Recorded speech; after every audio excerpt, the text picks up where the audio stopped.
रक्षा क्षेत्र के लिए बेहद अहम रहा आज का दिन, क्योंकि प्रधानमंत्री नरेंद्र मोदी ने 7 नई रक्षा कंपनियां देश को समर्पित की। इस मौके पर प्रधानमंत्री ने देश को दुनिया की बड़ी सैन्य ताकत बनाने का लक्ष्य रखा और कहा कि ये कंपनियां इसमें बड़ी भूमिका निभाएंगी।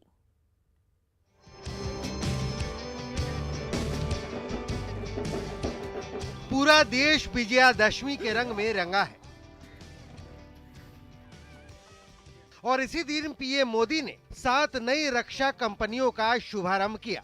इस मौके पर पीएम मोदी ने न सिर्फ इन कंपनियों की अहमियत बताई, बल्कि इसे लेकर अपना विजन भी पेश किया। और आज विजयादशमी के पावन पर्व पर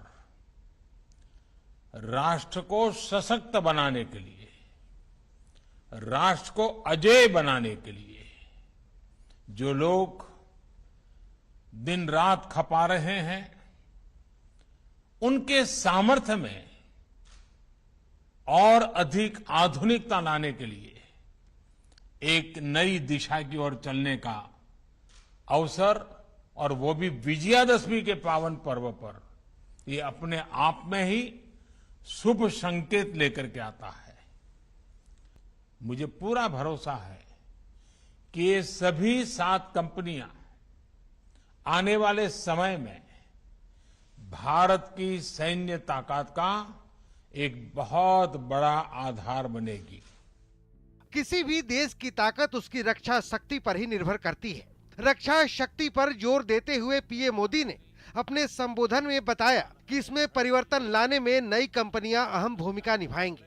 आजादी के बाद हमें जरूरत थी इन फैक्ट्रीज को अपग्रेड करने की, न्यू एज टेक्नोलॉजी को अपनाने की, लेकिन इस पर बहुत ध्यान नहीं दिया गया।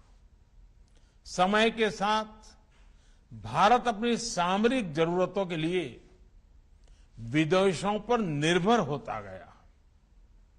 इस स्थिति में परिवर्तन लाने में ये नई 7 डिफेंस कंपनियां बहुत बड़ी भूमिका निभाएगी।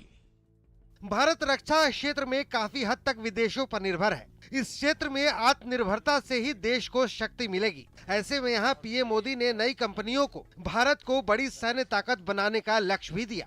आत्मनिर्भर भारत अभियान के तहत देश का लक्ष्य भारत को अपने दम पर दुनिया की बड़ी सैन्य ताकत बनाने का है। भारत में आधुनिक सैन्य इंडस्ट्री के विकास का है। पिछले 7 वर्षों में देश ने मेक इन इंडिया के मंत्र के साथ अपने इस संकल्प को आगे बढ़ाने का काम किया है। बता दें कि ऑर्डिनेंस फैक्ट्री बोर्ड को भंगकर 7 नई कंपनियां गठित की गई हैं, जिसे पीएम मोदी ने देश को समर्पित किया है। इन कंपनियों में munitions India limited, armoured vehicles Nigam limited, advance weapons and equipment India limited, troops comforts limited, Yantra India limited, India optel limited और ग्लिडर्स इंडिया लिमिटेड शामिल है। इनमें से कोई कंपनी गोला बारूद, कोई हथियार तो कोई रक्षा क्षेत्र से जुड़े दूसरे उपकरण बनाएगी। हमारा लक्ष्य है कि भारत की एक एक कंपनी न केवल इन क्षेत्रों में एक्सपर्टाइज हासिल करे, बल्कि एक ग्लोबल ब्रांड भी बने।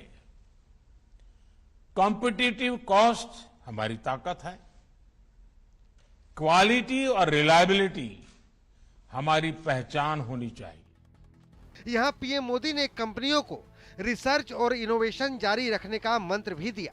मेरा सभी 7 कंपनियों से भी विशेष आग्रह है कि रिसर्च और इनोवेशन आपके वर्क कल्चर का हिस्सा होना चाहिए, उसको प्राथमिकता मिलनी चाहिए। आपको केवल दुनिया की बड़ी कंपनियों की बराबरी ही नहीं करनी है, बल्कि फ्यूचर टेक्नोलॉजी में लीड भी लेनी है। अपने संबोधन में पीएम मोदी ने देश को स्टार्टअप से भी इन डिफेंस कंपनी से जुड़ने की अपील की। Bureau report, news 18 network. चलिए अब इस खबर को समझिए। दरअसल देश को अपने दम पर दुनिया की सबसे बड़ी ताकत बनाने का लक्ष्य है। इसके लिए रक्षा क्षेत्र में व्यवस्थागत सुधार किए गए हैं।